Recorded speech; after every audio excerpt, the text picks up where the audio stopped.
We assume na patay na itong sila Big Mom at Kaido sa naging laban nila sa Wano Arc. So technically yung mga Devil Fruits nila na-reincarnate na kung saan. Kaya naman ang magiging tanong nasaan na kaya ang mga Devil Fruits nila? Bali ayan nga yung pag-uusapan natin sa video na to. Aalamin nga natin kung sino kaya possibly ang makakakuha sa Devil Fruit nila, pati na yung ilan pa sa mga kakaibang Devil Fruits na hawak ng panig ni Kaido. At para umpisahan nga itong topic natin mapunta muna tayo sa basics. Alam naman na siguro ng ilan sa inyo na nagre-reincarnate nga ang mga Devil Fruits. Inexplain nga yan ni Doflamingo during Dressrosa Arc at siya nga ang nakakuha ng Devil Fruit ni Ace na Mera Mera no Mi na ginawa niyang papremyo sa ginanap niyang tournament. Kumbaga once na mamatay na ang isang karakter na nagtataglay ng Devil Fruit, yung soul nga ng Devil Fruit matatransfer lang sa ibang prutas at magiging available na naman yung Devil Fruit na to. Gaya na lang sa nangyari sa Gura Gura no Mi ni Whitebeard na nakuha agad ni Blackbeard. Ngayon sa nangyaring Wano Arc nga maraming naganap na patayan. So we assume na patay na ang lahat ng Beast Pirates, including etong sila Big Mom at Kaido. Uulitin ko guys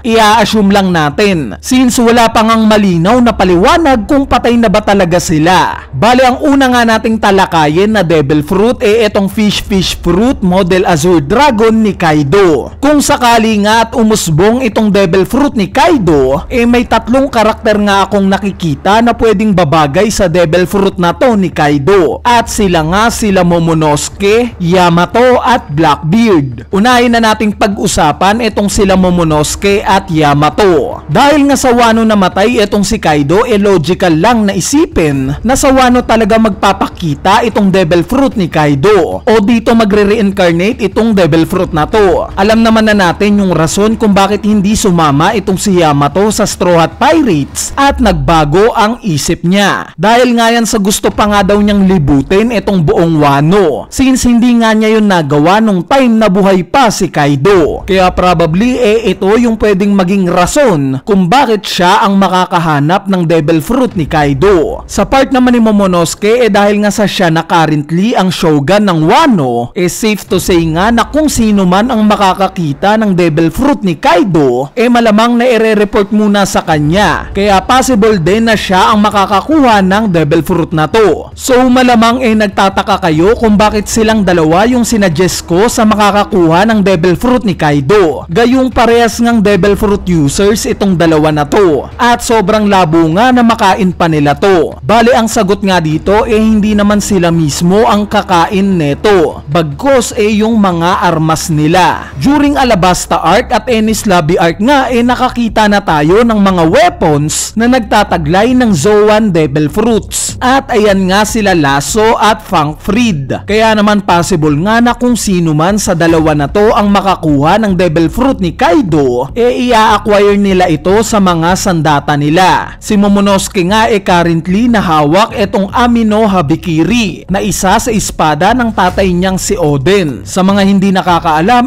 kung yung Enma nga sinasabing kayang hiwain yung depths ng hell, itong Amino Habikiri naman sinasabing kayang i-slice ang heaven. So swak nga itong description ng Amino Habikiri sa pagiging dragon ng Devil Fruit ni Kaido. Plus kung maaalala nyo nahiwa nga rin ng Amino Habikiri itong si Kaido during sa dragon form niya. At ayan nga sa naging laban ni Oden sa kanya. Sa part naman ni Yamato yung armas nga na gamit-gamit niya yung Kanabu na similar sa tatay niyang si Kaido. Kung sakali nga at mapunta itong Azure Dragon sa Kanabu ni Yamato, ang laking ang power up neto para sa kanya. Dahil imagine, yung Devil Fruit niya isa ng mythical Zoan, which is yung Okochi no Makame. Tapos kung bibigyan mo pa ng isa pang mythical Zoan itong armas niya, diba sobrang laking power up neto para sa kanya? Kumbaga magiging double mythical Zoan Devil Fruit user siya. Anyway, sa part naman ni Blackbeard dahil nga sa recent information na ibinigay ni Oda patungkol sa paglapit ni Caribou sa Blackbeard Pirates,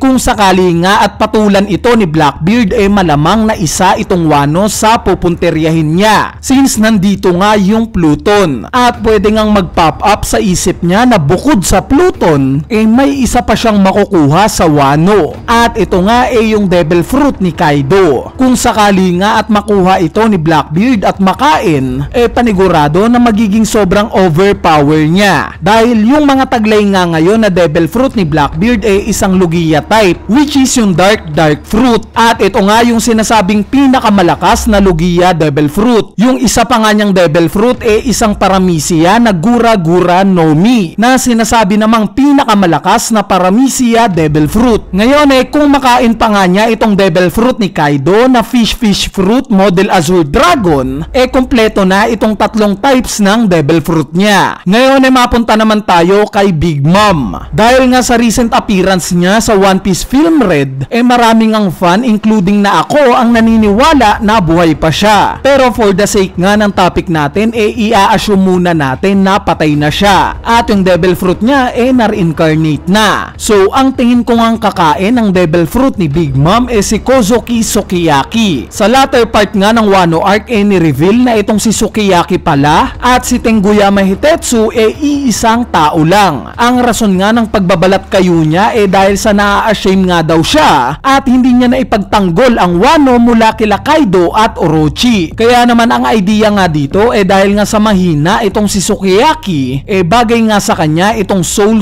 Fruit para mapunan itong kahinaan niya. Plus magagamit pa nga niya yung kakayanan neto na bumuhay ng mga homies bilang tulong sa muling pagbangon ng Wano mula sa kahirapan na dinulot ng pamamalagi dito ni Kaido. Ang next Devil Fruit naman na pag-uusapan natin itong Hibi no Mi na pagmamay-ari ni Orochi. Unlike nga kila Big Mom at Kaido na hindi tayo sigurado kung patay na ba sila o buhay pa, itong si Orochi nga sigurado tayong patay na. Since nakita nga natin kung paano siya pinatay ni Denjiro. At speaking of Denjiro, siya nga ang tingin kong makakakain ng Devil Fruit ni Orochi. Isa nga itong si Denjiro sa mga scabards na walang Devil Fruit. Alongside Ashura Doji, sila nga yung tingin kong dalawang pinakamalalakas sa mga scabards. Pero sadly, namatay itong si Ashura Doji. Kaya naman para nga mag-level up pa itong si Denjiro, pwede nga niyang kainin itong Devil Fruit ni Orochi. Nang sa ganon, mas lumakas pa siya. Nakita nga natin yung weakness niya during sa paghaharap niya kay Admiral Green Bull. Kaya naman para sa akin, need pa niyang mag-power up. Sa part naman ng Devil Fruit ni Kanjuro, which is yung Brush Fruit, ang tingin ko ngang babagay sa Devil Fruit na to si Raizo. Yes, may existing Devil Fruit na nga siya, which is yung Scroll Fruit. Pero kung sakali nga at pwede ring mailagay sa isang bagay itong Paramecia Devil Fruit, gaya sa isang literal na brush, sobrang gandang combo nga nito para kay Raizo pag nagkataon. Dahil meron ng scroll na napakalakas itong si Raizo, plus samahan mo pa ng isang brush na kayang matransform into reality ang kahit na anong i-drawing niya. Diba ang lakas nun? Ang isang rason pa nga kung bakit si Raizo ang karapat dapat na kumuha ng Devil Fruit ni Kanjuro, dahil sa nakita naman natin yung naging emosyon niya nung time na namatay itong si Kanjuro. Umiyak nga siya dahil chine-cherish niya yung pagkakaibigan nila ni Kanjuro. Sa part naman ng Devil Fruits nila Queen at King na nakita nating naging 50-50 na sa naging pagsugod sa kanila ni Admiral Green Bull, iiwan ko na nga lang yan para sa inyo. Kaya naman sa tingin nyo ba, kanino kaya babagay itong Devil Fruit nila King at Queen kung sakali man at patay na sila? Kila Hiyori at Kikunojo ba? O may naiisip pa kayong ibang karakter na taga Wano na makaka-acquire neto? Bali kung may idea nga kayo, i-comment nyo na yan sa ating comment section sa ibaba para mapag-usapan natin yan. Ipapaalala ko lang ulit na itong topic nga natin hindi ko sinasabing mangyayari ito ng 100%. Kumbaga nag-a-assume lang tayo para may bago na namang lalaro sa mga isipan natin. Anyway, ayan na nga yung topic natin patungkol sa mga Devil Fruit sa Wano. At sana nagustuhan nyo. So yun lang, peace!